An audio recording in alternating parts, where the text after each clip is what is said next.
positive all the time and not be negative, to look forward and not look back. And that view right there is profoundly unscientific. That view goes against what we know about emotions in general and this emotion in particular. And so what I'm trying to do is get people to rethink their approach to regret. Greetings, everyone, and welcome to Unleashed, the fastest hour on the internet, where every episode we feature a best-selling author or world-renowned thought leader, all in the name of helping you elevate your leadership impact. I'm your host, Jeff Tetz, and I want to thank our season sponsor, PowerEd. PowerEd is an award-winning division of Athabasca University who partners with organizations looking for impactful online learning solutions. Their on-demand online offerings include leadership, project management, artificial intelligence ethics, digital transformation, embracing allyship and inclusion, and digital wellness. Check out the team from Athabasca University at athabascau.ca.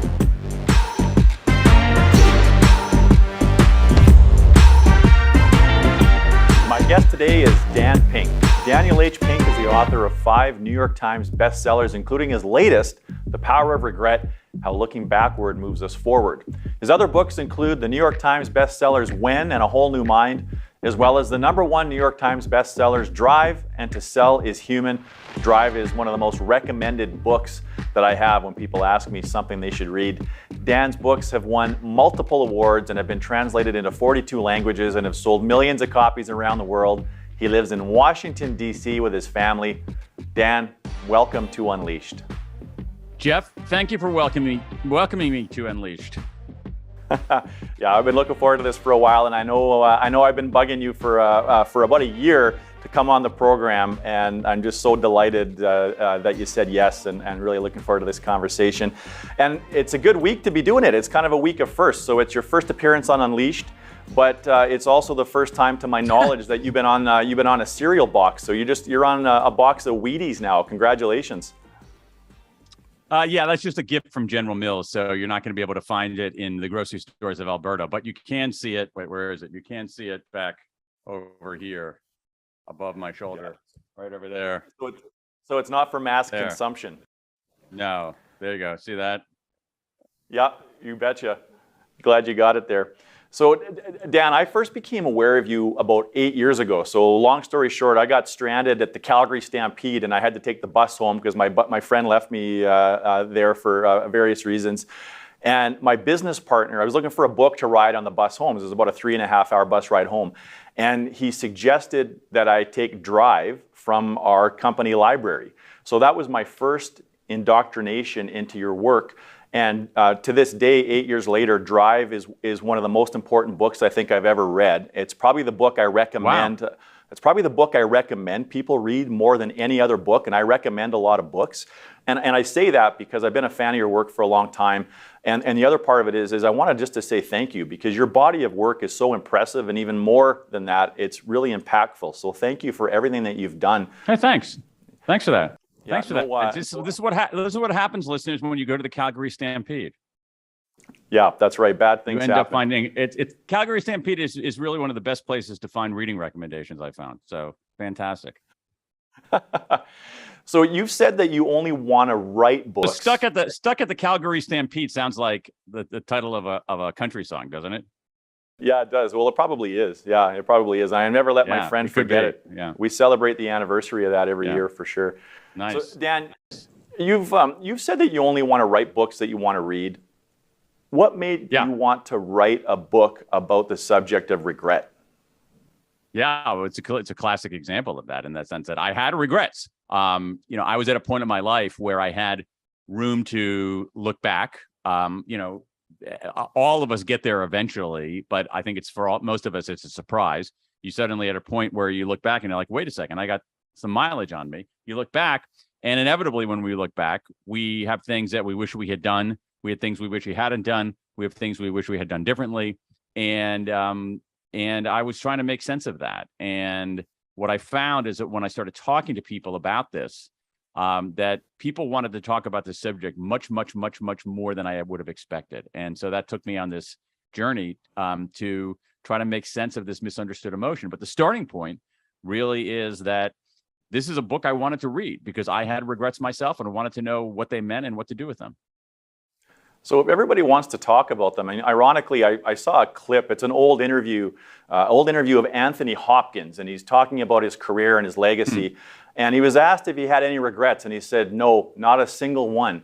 And I've heard you say that we've been sold a bill of goods when it comes to regret. Now, why do we look at regret as some form of illness or weakness? Well, I mean, I think what we look at, I think that we look at it that way in part because it's so unpleasant. Regret is an emotion, right? And it's an emotion that makes us feel bad, and none of us like to feel bad. So I think that's part of it. The second thing is that we have also, the bill of goods that we've been sold essentially is that the pathway to a life well lived is to be positive all the time and not be negative, to look forward and not look back. And that view right there is profoundly unscientific. That view goes against what we know about emotions in general, and this emotion in particular. And so what I'm trying to do is get people to rethink their approach to regret. Now, you can have the no regrets view is basically I ignore regrets. I never look back. I put my fingers in my ears. I'm positive all the time. I look forward relentlessly. I never look backward. That's a bad idea. You're gonna sacrifice growth and learning. Now, what's also a bad idea is the opposite extreme, which is wallowing in your regret, ruminating on your regret. What we should be doing is, as you know from the book, is thinking about our regret, confronting our regret, using it as information, as data, as a signal. And when we do that, there's a ton of research showing that there are many, many, many benefits of treating this emotion in a different way. Yeah, in any of your research, have you ever come across like a societal inflection point where we seem to go off on this positivity at all costs direction? That's an interesting, yeah. It's a very interesting question, and I'm not sure. I think it's generally, it's a great question. It's a fascinating question too. These kinds of things, at least in my interpretation, are generally not individual points, moments. It's not like the assassination of Archduke Ferdinand triggered World War I. You know, it's like it's a slower build, and I think that some of it had to do with I think it's an American export more than anything else, and I think it has to do in part with I'm making this up largely. This is just my own theorizing, and I think it has to do with a sense of American triumphalism after World War II. And a growing economy and the advent of people like Norman Vincent Peale and Dale Carnegie, who were giving this very, I think some of it extraordinarily sensible advice, but rooted in this relentless positivity. Again, a lot of the advice is good. And here's the thing, positivity is good. Positive emotions are good. We want to have positive emotions. We want a hell of a lot of positive emotions, but we just don't want only positive emotions. We need a little nuance here. Right, and a virtue can become a vice, I suppose, is what it makes me think about. And I know that you've said that in all of the thousands of people that you've talked to about regrets, the regrets across all domains seem to be very similar. But did you find any difference in the willingness to talk about regrets amongst different groups or geographies? That's another great question, and I didn't really probe that because the way that I did this research, so I did two pieces of research just to give your listeners a little bit of background. One of them is what I call the American Regret Project, which was a giant public opinion survey of U.S. attitudes about regret, and then the other one was a world regret survey where I invited people around the world to submit one significant regret, and so there was all the people who submitted regrets. Both the 4,000 whom we randomly sampled in America, and then the now nearly 22,000 around the world, they were all a coalition of the willing. They were all people who were, willing to offer up their regrets. So, so I don't know. It's an interesting question. Yeah, and I want to get into sort of the how do we use regret and all that kind of stuff. But I was also curious about whether or not it seems easier to admit regrets to a stranger. I think it might be. And I think I think there is, again, I'm going to guess on this because I'd have to look at the I don't know the full suite of evidence and research on this. One thing we do know is that there are benefits to disclosure in general. That disclosure in many ways is an unburdening. And so disclosing to a stranger might be a way to unburden yourself without any lingering judgment or consequences of it. So, if I unburden a secret to my next door neighbor, who I see, multiple times a week, I'm going to be reminded of that each time I see my neighbor. But if I unburden it to someone, if I unburden it anonymously to a stranger, I'm essentially exonerated from having to reckon with it. So I think that's possible. I mean, and again, we have a tradition of this. I mean, we have a tradition, if we think about disclosure,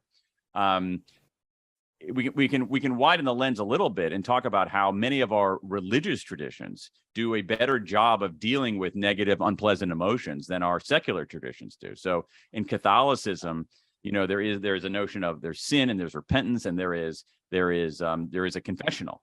And so in that case, you are essentially anonymous behind a screen, disclosing something that you did wrong, looking for that kind of exoneration. And so so I think there is something about the anonymity. Now, forgive me for going too long on this, but so what I did in this World Regret Survey, this giant collection tool where I collected, as I said, I didn't look today, but I think we're at about close to 22,000 around the world.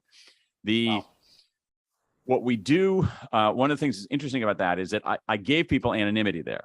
I said, I just asked for their gender identity. I asked for their location in the world, or, in North America, their US state or Canadian province. And then I asked for their age. Now, I gave them the option of including their email address if they wanted to be contacted for a follow-up interview. And we had just shy of a third of people opting in to leave their email address. And I found that remarkable.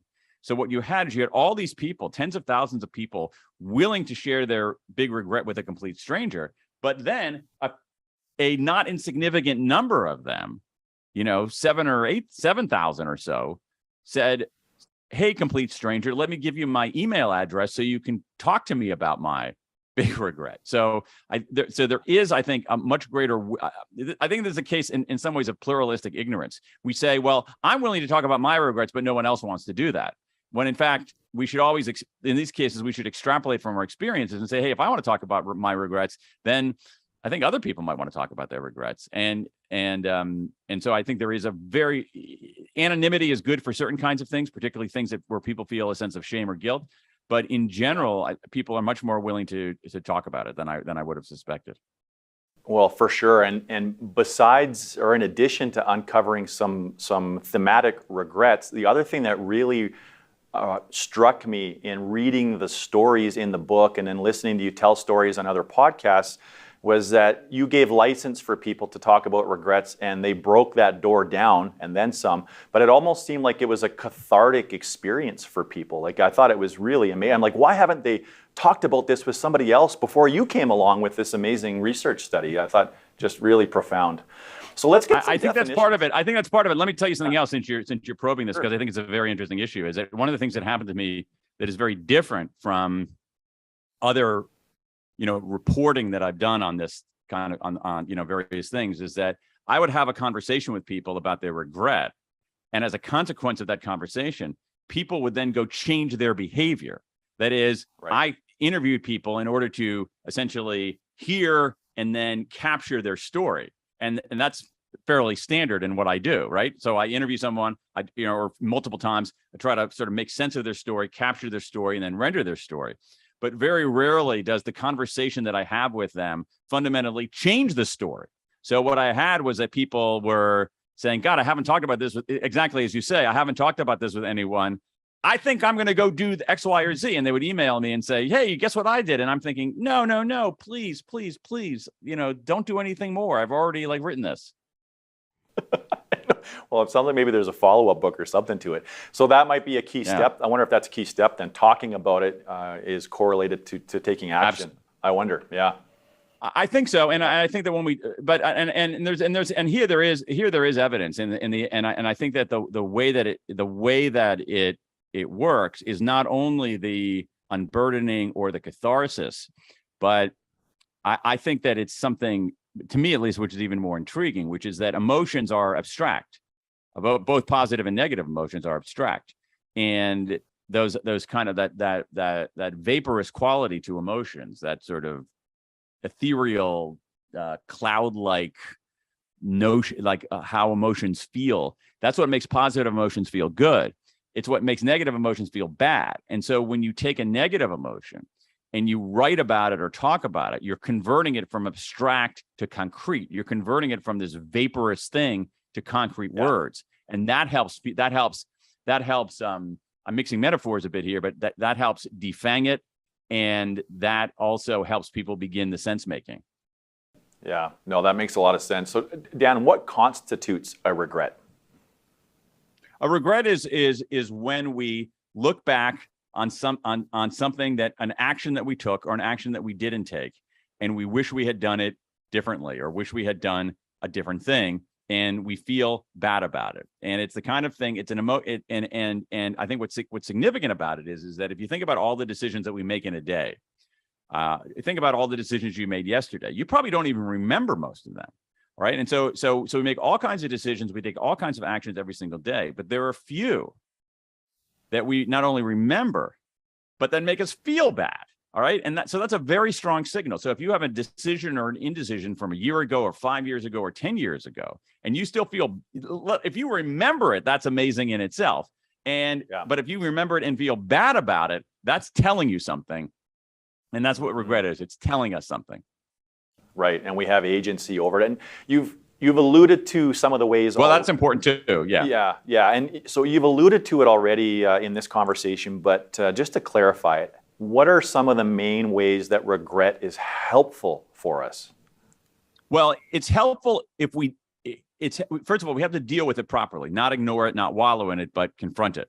And when we do that, there's evidence in social psychology showing that it can help us become better negotiators. So you put somebody in a negotiation session, they do the negotiation, and then you say, okay, what do you regret about that negotiation? You say, you bring on the regret, you invite the regret. You do that in general, people do better in the next negotiation. It helps us there's some interesting evidence that it helps us become better strategists, helps us become clearer thinkers, avoid cognitive biases, helps us become better problem solvers, and faster problem solvers. It helps us find greater meaning in life. So there is an enormous benefit to dealing with our regret when it comes to improving our subsequent decisions and actions. Gotcha. There's 3 questions I normally ask colleagues, and I ask of myself when I'm debriefing any kind of an event or project. The 3 questions are normally what went well, what was tricky, and what would you do differently? And I'm wondering about substituting one of those last 2 questions with what did you regret? I wonder if it's a stronger emotional response for change. That's interesting. What was the second one? So it was what was tricky? What was tricky? Yeah. I would test it. I think that's it's another very interesting question. And so when you say what was tricky, what you're doing is you're giving people a little bit more license to not be self-flagellating and not bear all the blame. On the other hand, it could be that you're exonerating people too much. So I don't know. I would test it.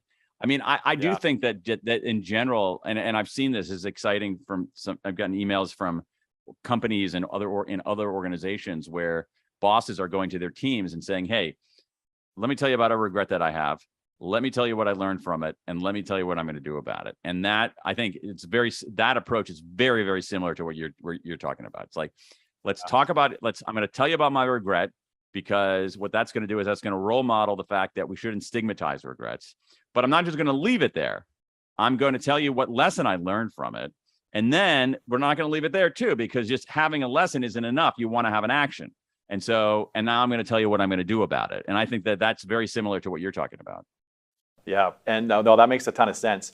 Now, early on, I loved your book, by the way, The Power of Regret, an incredible book. So for those of you that haven't read it, pick it up, buy copies for your friends, family, relatives. You really grabbed my attention right at the beginning, thankfully. But there's this story of the Olympics and how a bronze medal winner is often expressing more joy than the silver medalist. What does that have to do with regret? Because for me, you were talking about things there I'd never heard before. I wonder if you could go into that and how it relates to. This is some research. Some research has been around for about 30 years, and it's quite fascinating. And it goes to it goes to some of the underlying mechanics of regret. Regret is a form of what's known as counterfactual thinking. Our brains are incredible. One of the things that I discovered, what I at least appreciated in studying regret, is how extraordinary our brains are. I mean, we can go forward in time. We can go backward in time. We can pretend something that happened a different way, and then what the consequences would be in the present. So it's pretty amazing. So counterfactual thinking is at the core of this ability for regret. And counterfactual thinking, meaning we can conjure events that run counter to the actual facts. Now, there are two kinds of counterfactual thinking. In general, there is what is known as an upward counterfactual and a downward counterfactual. I like to call an upward counterfactual and at least. All right. I'm sorry. I like to call a downward counterfactual and at least. A downward counterfactual is you imagine how things could have been worse. So I have a lot of people in the database who say, I shouldn't have married that idiot, but at least I have these two great kids. All right. So you find the silver lining. You imagine how things could have gone worse. Upward counterfactual is how you imagine how things could have been better. All right. If only I had gone to this university rather than that university, I'd be making more money. You imagine how things could have been better. And here's what we know. If onlys, these upward counterfactuals, make us feel worse. At least downward counterfactuals make us feel better. And so the Olympic story is a story of counterfactual. So if you look at, and this is research that was done, they show participants photographs on the Olympic medal stand, but they don't tell the people who are the participants which medal the athletes have received. And so they have to identify who looks the happiest, who looks the second happiest, who looks the third happiest. And exactly as you say, the happiest person there is the gold medalist. Not surprisingly, they won a gold medal. But the bronze medalist is almost as happy. And the reason for that, and the silver medalist often is not that happy. And the reason for that is that the silver medalist is doing an upward counterfactual. And if only I had pedaled a little bit harder, my bike tire would have edged over the finish line first, and I'd be a gold medalist. The bronze medalist is doing a downward counterfactual. And at least the bronze medalist is saying, at least I got to finish third, unlike that guy over there who finished fourth and doesn't even get a medal. And so, again, this is a good way. I think that study is a good way to illustrate how powerful counterfactual thinking is and how it can have different consequences depending on which direction the counterfactuals take. Right. Now, and Dan, if I'm recalling this correctly, so the bronze medalist in the moment is wrapping themselves around at least some momentary happiness by using the at least. The silver medalist is feeling some momentary, displeasure or disappointment by if only.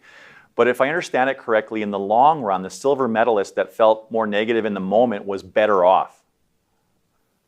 I think that people end up, I think that's generally right. I think the other thing, but I think what's going on there, again, let's talk about the mechanisms. I think the mechanism is that our mood and our attitude tends to revert to the mean anyway. That is, when we feel, if you're feeling really bad at some point reasonably soon, you're going to feel a little bit better. And so I think that's the phenomenon. I think that's the phenomenon going on there. But I didn't see evidence. I didn't see evidence that the silver medalist, ended up silver medalists. There's no evidence that silver medalists end up spiraling into, addiction and despair because of the if onlys. Yeah, well, and I think the thing I was interested in was the correlation between motivation. So is the silver medalist more motivated to keep growing and performing and training versus the bronze medalist sets into I did well, I made it, and I don't know if you saw anything like that. Well, I don't know about in those particular studies, but you got it exactly right, because here's the thing. So I said if onlys, or at least make us feel better, but they don't help us do better. If onlys make us feel worse, but they help us do better. And that's what regret is. Regret is an upward counterfactual and if only. It makes us feel worse and it helps us do better. And this is the tricky part about it, is that everybody wants the do better part, but they don't want the feel shitty part. But that's not the offer. The offer is it comes together that people do better because they feel worse. That spear of unpleasantness is the catalyst for improvement, and that's the key, and that's why this emotion is hard to understand, because it's less black and white than other things. Here's the thing: regret makes us feel worse, but by feeling worse, we can do better. Yeah. So those downward counterfactuals, they make us feel better, but they don't help us do better. Now, here's the thing: feeling better sometimes is totally cool. All right, that's fine, but what happens is we resist the feeling bad, but by resisting feeling bad, we're foregoing the doing better. And as much as people would want only one piece of the deal is it's a package deal. Yeah, absolutely. So Dan, you've collected thousands of data points now through the American Regret Project and the World Project. As the data points first started coming in, what were some of those, like the early light bulbs that started going off for you? I think the first one was really how willing people were, is how quickly these things came in. When I did the so with the American Regret Project, we went to sort of a traditional public opinion panel, the thing that you would do for a political poll or a consumer survey or anything like that. So those people were, parts of panels that had been gathered by research firms and whatnot. With the World Regret Survey, the qualitative piece, this was just this giant collection tool. I think the first thing that surprised me was how many there were, how quickly. I mean, I basically put one newsletter mention and a couple of tweets, and I got flooded, and I essentially stopped ever talking. I stopped publicizing it because I didn't want to get inundated with these. And so I think the volume was the thing that surprised me the most. The second thing that surprised me, I guess, as I accumulated these things, was how similar they were to each other. I got these regrets coming in from all over, from every, we don't have any from Antarctica, but we got them from the other 6 continents. And I think people would be, if I concealed the source, I think people would be hard pressed to say where a lot of these regrets are coming from. Is it from Western Canada? Is it from the East Coast of the United States? Is it from Vietnam? Is it from Uruguay? Yeah, fascinating. And if the world needed something that was a unifying force, it would be interesting if regret could be part of that. So, and as you started, interesting. If you started to analyze the data, then, so you concluded that regret comes in 4 flavors, and I'd love it if you could go into what those 4 flavors of regret are, and then maybe how we sort of spot them and how we can use them to our advantage. Well, so in the World Regret Survey, this 22, now almost 22,000 regrets. What I noticed is that when I started analyzing them, is that around the world, people had these same 4 regrets kept coming up over and over again. So one of them is what I call foundation regrets. And remember, all these regrets begin with regret is an if only. So foundation regret is if only I'd done the work. And these are people who made small decisions early in life that gather steam and cause terrible consequences later in life.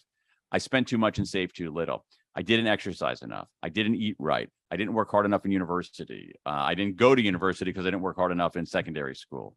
So small decisions that add up to bad consequences. That's a foundation regret. Second category are boldness regrets. If only I'd taken the chance.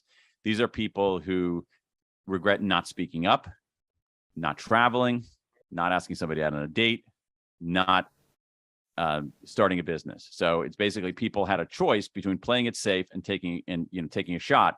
And when they didn't take the shot, they regret it.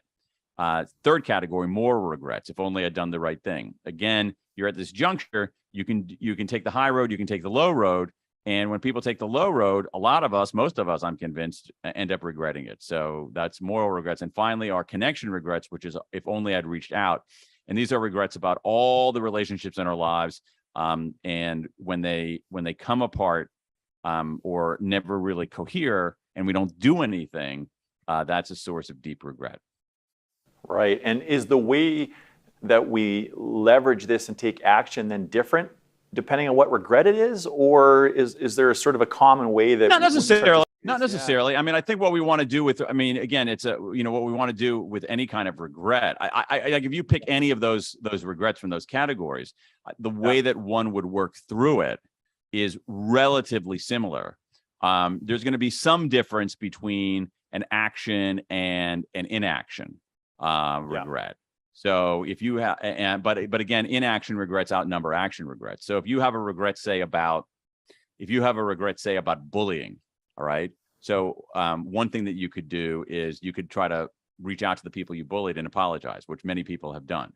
So that's something you can't do something like that with an inaction regret. But beyond that difference, the process by which people reckon with their regrets, make sense of them, draw lessons from them is pretty much the same. Yeah, and it's interesting on the bullying piece that you have said is that later in life, it's the people that did the bullying that have more regret and angst and stress about it than the folks that were bullied. That's fascinating. That's what I've seen anecdotally. I don't have evidence. I've seen that in. I was surprised by how many people who bullied, and I didn't really write about this. I was surprised by how many people had regrets about having bullied other people. I was shocked by that. The second thing is that what I heard anecdotally from many of those people whom I've interviewed, because again, as I said, I collected all these regrets. I gave people the chance to opt in and give me their email address. And for about 175 or so of the people there, I can't remember the exact number, but it was like, over 160 and less than 190, I interviewed. And I was surprised by the number of people who told me that they went back and tried to find people that they bullied, and that when they did that, the people who were bullied were less trouble than they were. I also heard from people who were bullied and had the bully reach out, and once again they had actually forgotten about it, maybe made peace with it. Not in every case, but had made peace with it, and were less traumatized by it. So. But I don't know how universal that is. Yeah, no, fair enough. And for the listeners, Dan, I want people to leave this conversation sort of armed and dangerous and ready to use regrets to their advantage to enhance their life experience. And you've said that you've since you wrote the book, you've kind of revised your steps to deal with regret, and you've sort of called them the inward, the outward, and the forward. And I would love it if you'd unpack that for us a bit and just give some examples of how anybody listening to this conversation could start to use those three things to their advantage. Sure. So step one. So let's pick a regret. Give me a regret that you've heard of or you might have. A regret that people have. Let's take an inaction regret. An inaction regret. Well, I think I regret. I'll use a high school one. I regret not trying out for the high school basketball team. I was a really good middle school basketball player, and then I had to switch schools to play high school, and I was really intimidated by a new social environment. And I've always thought, geez, I really missed an opportunity not to go for that. Okay, fantastic. All right. So that's I love that one. All right. Did you grow up in Alberta?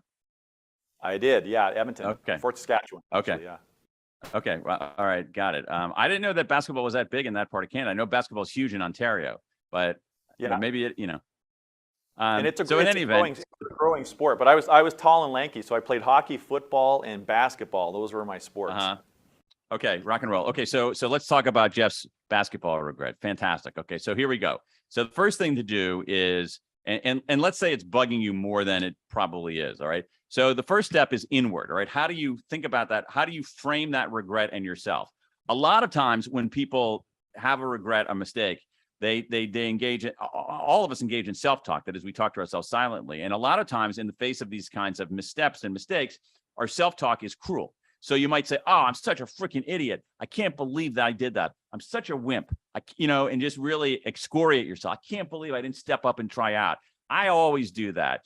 I'm just a loser. I can't believe that I'm just such a wimp, and people talk to themselves that way. I talk to myself that way sometimes. And what the research tells us is that's a bad idea. There's no evidence that is motivating or performance enhancing.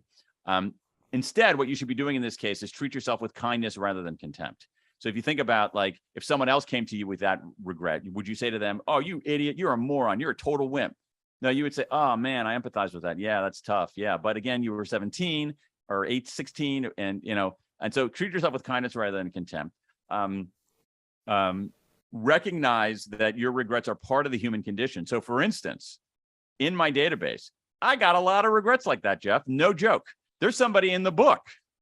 There's somebody quoted in the book who has a basketball tryout related regret. All right. So Yeah. I'm dead serious about that. So it's like, so any regret that people have, you give me 90 seconds, I'll find the same, basically the same one somewhere. All right. So it's part of the human experience. And the other thing is, like, it's a moment in your life, not the full measure of your life. So you say to yourself, wait a second. So does this decision I made or indecision that I endured when I was, whatever, you were 15 years old, 14 years old, does that fully define my life? No, of course not. It's a moment in your life, not the full measure of your life. So when we do that, that can be freeing in a way. Now, the second step, outward. You know what you should do? As you've done here, disclose it, talk about it, write about it. We've discussed some of the benefits of that. You convert this blobby feeling into concrete words. You disclose. We're concerned that we have the fear that when we disclose our mistakes or our vulnerabilities, people will think less of us, when in fact there's a lot of evidence showing they think more of us. So if you share that regret with people, you know what? If you share that regret with, I think you're going to get a lot of people offering up their own testimony that's kind of similar to that. All right. So we've done that. And then you have to draw a lesson from it. And the way we draw a lesson, and that requires a little bit of self-distancing. And so what you want to do is you want to extract a lesson from it. So I think the lesson from it is that, I think what bugged you, I think the lesson from that is, okay, first of all, it tells you what you value. So what you value some degree of boldness. You value some degree of putting yourself out there. Okay. So it's a very clear signal. This thing happened to you decades ago. It still bugs you. That's a clear signal about what you value. And what you value is putting yourself out there, trying stuff, and being bold. That's part of who you are. That's a good thing. All right. So then the question is, what lesson do you learn from that? And so the lesson that you learn from that, I think, can be multiple. It could be that, you know what, I'm going to try out for a men's masters league. I am contemplating doing a new sport with a new group of people that's unfamiliar to me. I'm a little feeling awkward about it, but you know what? I'm going to push past that awkwardness because I learned my lesson there. You're going to talk to, your family members who are younger and tell them that story and encourage them to take their shot. And so when you go through it in this way, treat yourself with kindness rather than contempt, disclose to make sense of it, and then take a step back and extract a lesson from it. It can be a powerful use forward. It can be powerfully forward. And so what you do in this case is you don't ignore it because it's bugging you. 10 years later, or whatever, 20, 30 years later, you don't wallow in it. You say, wait a second, this is telling me something. It's telling me what I value and instructing me on how to do better. Yeah, Dan, you're a magician. That is so helpful. And that's helpful directly in terms of looking at regrets. But the other thing that I love that you said there is that when we assess our regrets, it's a powerful way to guide us towards what we value. And that is such absolutely. It's such an important exercise for people to go through, is figure out and clarify what their values are. And I find so often that what most people lean to is they print off a list of values from the internet and they take their best guess. But if they could take that, right, and then let's look at the regrets I have in my life, how would that inform actually laser focusing on their actual values? That is so incredibly powerful and insightful.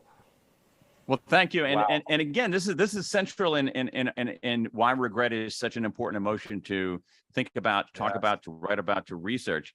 Because when here's the thing about take those 4 regrets. When people tell you what they regret the most, they're telling you what they value the most. Again, it goes back to what we were talking about before. Most of the decision I made yesterday, I don't remember. But if there's stuff decisions or indecisions from decades ago that still bother me, that's a very, very, very strong signal. And one of the signals is that it's a signal about what I value. So for me, it's like, I have some regrets about kindness. and not being a bully, but sort of a weird sort of kindness through inaction by sort of standing by when people were being mistreated. Bugs the hell out of me. But what I finally learned in my mid adulthood is that I think I value kindness more than I would have consciously known, or more than I would have recognized more directly. Yeah, and I think we're also proving out something we spoke about earlier, which is it might be easier, in fact, to admit regrets to a safe stranger. And I've never talked about that story with anybody. There's nobody else in the world except you and me and the people in the studio right now that know that I have that regret. And the biggest reason that I didn't try out is I had some body image issues back then, and it was a new school, and I've been born with these like powerful but awfully skinny chicken legs, and I didn't want anyone to see them, of these new cohort of friends in high school. So it actually informs the empathy I have for other people as well, and the ability, I think, to see behind the obvious, to see what else might be motivating people's behavior. Absolutely. Absolutely. I mean, I think that's a big lesson anyway, which is that, what you see is not always everything that's there. That, if you actually treat people with a little bit of empathy, because every single person, no matter how polished and accomplished and beautiful and sparkling they are on the outside, is dealing with something that you don't know about. And that's been a helpful lesson for me in dealing with other people. Yeah. Your research concluded that 10% of the regrets were the moral variety, moral regret category. I was surprised they were so low. Did that surprise you? Oh, well, I don't know. Maybe a little bit, but because I asked people for one big regret. So I didn't ask people for all their regrets. So maybe if I'd asked people for all their regrets, there would have been more in the moral category. But the other thing about it is that there also are more inaction regrets than action regrets. And a reason for that is that, and most moral regrets are action regrets. I cheated on my spouse, I bullied somebody, I swindled a business partner. And it's possible to undo some of those action regrets. And whereas inaction regrets stick with us for much longer. And so if you look at the two biggest categories, boldness regrets and connection regrets, they're almost all inactions because they're harder to undo. Yeah, and boldness regrets, or not boldness regrets. The biggest category of regret were the connection regrets, correct? Yeah. What did you learn about connection regrets sort of after the fact, and how that can have an effect on our relationships later on? Well, I mean, I learned a lot from that just personally. I mean, a lot of us get to a juncture where we say we have a friend or a relative or whoever, someone who was in our life or should have been in our life, and they're not as much in our lives now. And we feel bad about that. And we say, oh, I really should reach out to Jeff. And then you say, oh, no, it's going to be really awkward if I do that because I haven't talked to him for so long and he's not going to care. I think the big lesson is how profoundly wrong we are in both of those, that when we do reach out, it's significantly less awkward than we suspect. What's more is that the Jeffs, the people to whom we're reaching out, almost always welcome it. So, my rhyming mantra for connection regrets is when in doubt, reach out. So if you're at it, for me, if I'm at a juncture where I'm thinking, should I reach out or should I not reach out? Being at that juncture has answered the question. Yeah. And here's the thing that really, really touched me of those stories and those examples. And there was the two women that had connected after, I think, almost 3 decades of not talking. We're kind of living in this paradox right now, is that we've never been more technologically connected, but emotionally disconnected. And so if that's the largest pool of regrets, what a powerful mechanism closing some of those gaps could be on bringing the world to a better place. I'm just going to say amen to that. I really do think that if everybody listening to this thinks about someone in their life who they haven't talked to for a while, when you're done listening to this interview, reach out to that person. Chances are the overture is going to be very welcomed. Yeah, no, fair enough. Dan, I want to switch gears just a little bit here, and I want to talk. There was a concept later in the book that it left me wanting to investigate and understand it more. And so you talked about this notion that we have three selves, and so we have our actual self, we have our ideal self, and then we have our ought self, and that ought self is like who we should be. And I just thought it was interesting that the ought self seems to make us act more, but we regret them less. And I was wondering if you could just go into a little bit about how the ought self influences our lives and behavior. This is based on some research from Tori Higgins of Columbia University, who has this way of thinking about motivation, and that we're motivated by the gap between our, so we have our actual self, and then we have our ideal self, and then we have our ought self, and then we're motivated by the gap between that. And I think it's complicated. If you think about our ought self, if we want to divide these four regrets, I mean, the moral regrets are very much about ought, and not surprisingly, they're the smallest category. And then some of the connection regrets and foundation regrets are a little bit about ought, but they're also about ideal. And then the boldness is largely about ideal. And I think that some of it has to do with how do we navigate life and balance our obligations or our perceived obligations to others with our desire to be self-directed and to determine the path of our own lives. And I think many cases people tilt a little bit too much toward their conforming to what others expect, and they end up regretting that. But I think what's interesting about this more broadly that goes to this, and I think it's a fascinating thing, is that we can think about all these four core regrets as partly about opportunity and partly about obligation. And I think that's what I think ideal and ought is. So so boldness regrets are largely about opportunity. Moral regrets are largely about obligation. Foundation and connection are a mix of things. And so do you want, and I think the question is, as we try to navigate our lives and figure out what does it mean to have a life well lived, we have to ask ourselves, do you want a life of obligation or do you want a life of opportunity? And I think the answer is yes. We want both of those things, that finding that right mix is important. So if you have a life of only obligation, that's a pretty severe life. I'm not sure you have a lot of joy and a lot of just traditional kinds of happiness there. If you have a life of only opportunity, I think that's pretty hollow. And so what we want is a life that fuses opportunity and obligation. And once again, regret surfaces that incredibly important question. Right. So no, that's good advice. The whole balance thing, because as I was trying to digest that the first couple of times through it, I couldn't help but think if we're motivated to close all of these ought-related regrets, you live a life that perhaps is not your own, which only begets more regrets. So, amen.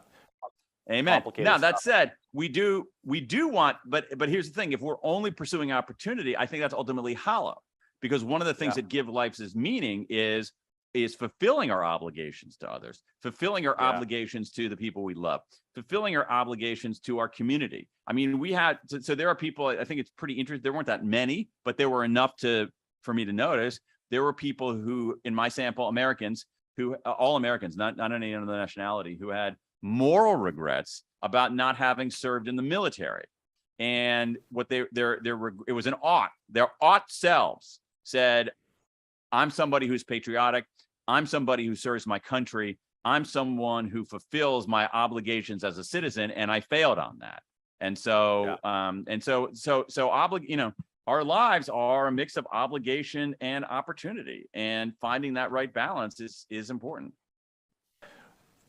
Dan, what would you say to folks who are adamant they don't experience regret? I would say one of two things. Either they're not being honest with themselves, or what they've done is that they have processed that regret in a profoundly healthy way. So if you say, let's say that I have a regret about not something mundane, not studying abroad when I was in university. and it's, oh man, I can't believe I didn't do that. But since then, I've used that regret to travel all over the world. You might have, there's a sort of a metaphysical question about, well, does that regret, have you fully extinguished that? I don't think you fully extinguish it. I think that regret is still there. It might be in ashes, but I think it's still there. So it's possible that they have processed it in a very healthy way. Another thing is that they might not be honest with themselves. And I guess a third possibility is that there is you have to have at least somewhat of a you have to be able to think in a somewhat flexible way. Because here's the thing: it's like if people say I don't have any regrets because everything I did or didn't do has brought me to this moment, and I like where my life is. Okay, so here's the thing: you can like where your life is and still have regrets, and still learn about your values and move forward. So if I have a regret about, okay, I'll give you, I have regrets about certain jobs, like some jobs that I took earlier in my life. All right. Now, ultimately, those jobs led to other jobs that ended up being okay. And I'm okay with where I am. I'm happy where I am right now. But I can still, but I can, my mind is expansive enough that I can say, yeah, I like my life, but I regret making those decisions, and I want to learn from those decisions so that I can make better decisions in the future. Yeah, yeah, and I wondered something similar around. I just wondered if the processing time is they're just so adept at processing that they don't necessarily acknowledge it or spot it as a regret. So, yeah, it's interesting. Could be, but everybody has regrets. I mean, there's no, I mean, 5-year-olds don't, and people with brain damage don't, and sociopaths don't. But everybody else has some. And now not everybody wants to actually acknowledge that. But everybody has, and so I mean, it's interesting you say that, because in the American Regret Project, the giant public opinion survey, I asked, the way I phrased the question to people was intentional. What I said is that, how often do you look back on your life and wish you had done things differently? So I describe regret without saying the word, and in that poll, a representative sample of the U.S. population, we had 1% say never. Yeah. And I have this. There's a couple things that happen, especially on Twitter, when I get into this conversation about regret. Is usually people will say, that are deniers, will say, I have no regrets. Everything happens for a reason. And but they're kind of acknowledging that they're processing their regrets even just in that statement. And then I've got other folks, and these tend to be like people that are there seems to be a pattern. It's a very small sample size. But I would call them ultra driven. So they either know Navy SEALs, or they're like ultra marathon runners or stuff like that. They're like, nope, I'm so mentally focused that when something happens, I take the lesson, I apply it, and I move on. And that's their whole demeanor. That's fine. I mean, that could be an especially effective processing, as you said. Yeah. But that doesn't mean that they didn't. Again, it's a metaphysical question about, okay, so if you take the lesson, does that fully eradicate the regret? But the thing is, it's like, if you actually, I mean, my experience has been that when you actually have a conversation with people and probe just a little bit, they eventually will admit it. So because I think that they also feel a sense of shame about having a regret, which they shouldn't have. So they don't have enough self-compassion. They think that by saying that they have a regret, they're somehow undermining their excellence. They're undermining their competence. They're undermining their capabilities. Yeah. And so, like, for instance, I have people who, I mean, it's crazy. People who went to the World Regret Survey, all right, voluntarily. What's your biggest regret? And they say, I don't have any regrets. And then they say, but 12 years ago, I was really mistreated my boyfriend, and I still feel bad about that, but I don't have any regrets. There you go. Yeah, exactly. Yeah, Dan, when it comes to giving at least statements, if we have a friend that is struggling, we know that at least statements are not helpful, and it comes across as toxic positivity. So why are at least statements helpful for us personally when dealing with regrets, do you think? Well, okay, so at least statements are not all bad. Here's the thing: you just have to know what you're getting into. Okay. All right. So with an at least, people feel better. All right. And sometimes it's okay to feel better, but you can't expect, but feeling better is often not the pathway to doing better. Sometimes it is. So you can, you can say, somebody comes to you and says, oh, I can't believe I married that idiot. And you can say, well, but at least you have this great daughter. You can, that may make the person feel better, but you can still move on and say, okay, so what is the lesson you've learned from this, and what are you going to do about it? So there's nothing. At least they're not inherently bad. You just have to know that when you use them on yourself and others, that alone is not going to get you improvement. It's going to make you feel better. And it's okay to feel. It's okay to feel better. It's okay to feel better. It's just that, but what ultimately we want people to do better. We want people to understand their motives. We want other people to understand their values. We want people to change their behavior for the better. I wonder if there's a timing element then. So when you're using it, at least with a friend who's struggling and their marriage just broke up, the last thing they want to hear is, at least you have all of these other things. And I wonder if there's a timing element to that, and you might have some thoughts on the timing perspective. Sure. That's a good question. I actually don't know. I think it's my hunch is that it's going to vary from person to person. And so you have to read the room. You have to know your audience. Yeah.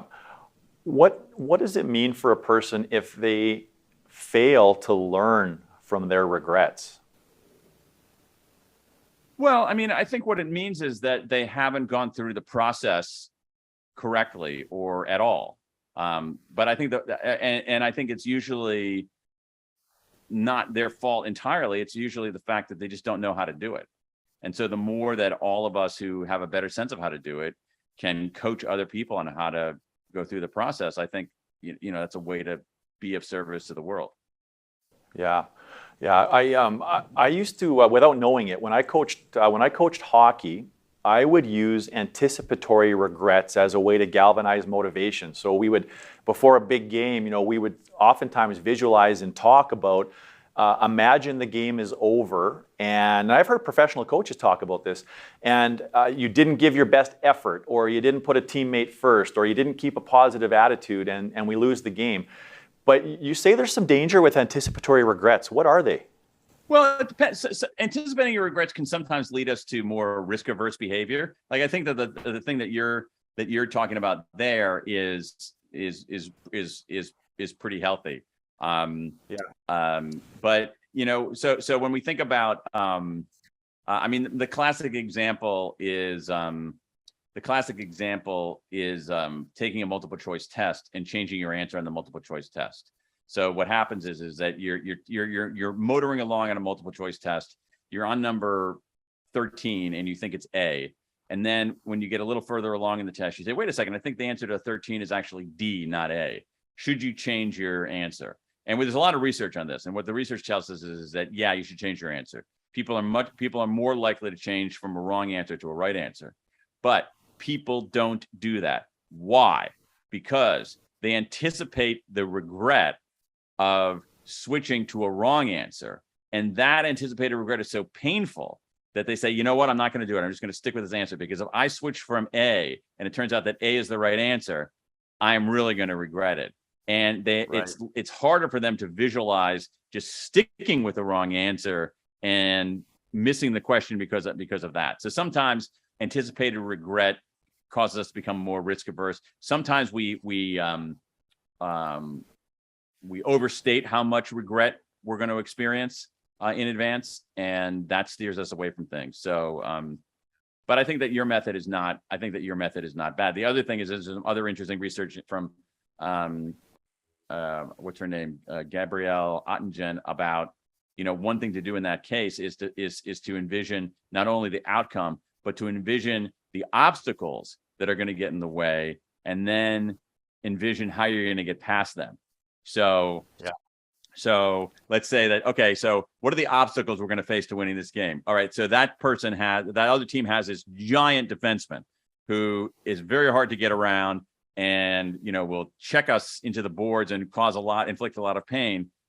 That's going to be a problem. So therefore, when I see him coming to me, I immediately get rid of the puck and get it to the other side of the ice, or something like that. So you envision, you not only envision the outcome, you envision the obstacles, and then how you're going to surmount those obstacles. Yeah, no, that makes good sense. That makes really good sense. Dan, I'm going to switch gears. I've got some more sort of personal related questions for you to close up. After reading the book, I'm seeing regret everywhere. It's kind of how it shows up. You buy a red car and you think you're the only one, and then you spot them all over the highway. I wonder if the first person that ever wrote a book about regret was Charles Dickens, because isn't A Christmas Carol really a story about regret? Yeah. Absolutely, no question about it. It's and it's about somebody. Yeah, exactly. It's about somebody who had, through a set of narrative tricks, was able to look back on his life. Yeah, and there's a redemption quality of leveraging regret, which was certainly stuck with me. So you said it, and you talk about it in the book a little bit, that you're a recovering self-criticism junkie. What are like some of the most common things that you criticize yourself about? Not working hard enough, not getting enough done, not exercising enough, not exercising vigorously enough, not being good about reaching out to people, not reading enough, not knowing enough about various topics. It's a pretty long list. So it's a lot. So like, how did writing this book help you with some of that? Well, I mean, it taught me a little bit of for one thing, just intellectually, it told me that lacerating myself is not going to improve performance. There's very little evidence that it does that. The alternative is sort of boosting my self-esteem. Looking myself in the mirror and telling myself how awesome I am is also a colossally stupid idea. Instead, what I should do is have some self-compassion. I should treat myself with kindness rather than contempt. So if I say, man, I didn't work hard enough today or this week, it's like, okay, so why not? What were the obstacles in the way? What can you do next week? Rather than just if a friend came to me and said, I didn't work hard enough this week, I'd say, all right, why not? I got distracted. I had this, and it's like, okay, great. That's, you've learned from that. So what are you going to, what processes, what systems are you going to put in place next week so you can work a little bit harder? Again, it's very similar to how we deal with negative emotions in general that I keep coming back to. You don't want to ignore it, and you don't want to wallow in it. You want to think about it. And you want to think about it, extract a lesson from it, and move forward. Yeah, thank you for sharing that. I appreciate it. And the reason I asked the question is I think it's helpful for listeners to hear what high achievers, and I mean, you've sold how many millions of books, and the followers that you have and the influence that you have. And I think it's very humanizing to hear you talk with that kind of vulnerability. So thank you for doing that. What's a book you're hoping somebody else will write, or a TED Talk you're hoping somebody else will give that would be interesting for you right now? I'd like to see a book. I'm looking for like a book that really encapsulates artificial intelligence, what it is and what it means. I have a few books on my shelf, on my pile like that I haven't gotten to yet. So maybe it's one of those, but I think that like a kind of a primer on artificial intelligence, what it is, how it works, what its consequences might be, and why we should care would be super interesting. Right. And what's sort of at the heart of driving that curiosity of that subject? Because I think that when I look at the advances in artificial intelligence right now, it's a big deal. Yeah. It's a big deal. Yeah, no, that's good. I'd read that book too. Almost an AI for dummies. I'm picturing actually, Dan. Yeah. Something like that. I think that would be a really interesting book. Yeah, for sure. You also say in the book that you regret not being kinder to people when you were younger. Now, how do you think that regret has affected your career? I think that because I felt bad about that and I changed my behavior, I think that I'm a slightly more generous person than I might have been under a professionally generous person under other circumstances. That, helping people out is something that I generally like to do, and it gives me a sense of meaning and purpose. Because in the past people helped me out, so I feel there's a sense of paying forward there. And also I've become because some of my kindness regrets are regrets about not speaking up when people were being mistreated or excluded. I try to do that more right now. So if I see people who are being mistreated in a group setting, or being excluded in a group setting. I do try to either, in the one instance, speak up, or in the other instance, bring that person into the scrum. Yeah, Dan, thank you for that. And on that note, I want to thank you for not only joining me today, but for being so kind to me. And this experience with you has been wonderful. And I want to just thank you on behalf of myself and everybody listening in today of the incredible impact that you have had, you're having, and will continue to have on the world, and not just in a business context, really just in an overarching context. So Dan, it's been a pleasure to speak with you. Thank you so much. Thanks for having me, Jeff. I really enjoyed the conversation. If you enjoyed this episode and found it helpful, don't forget to give us a 5-star rating and subscribe to our YouTube channel or wherever your favorite podcasts are found. And if you're part of a leadership team and you know that your organization is capable of even better performance, please reach out to us at unleashresults.com for a conversation and learn more about how we might help unleash the potential of your team and organization.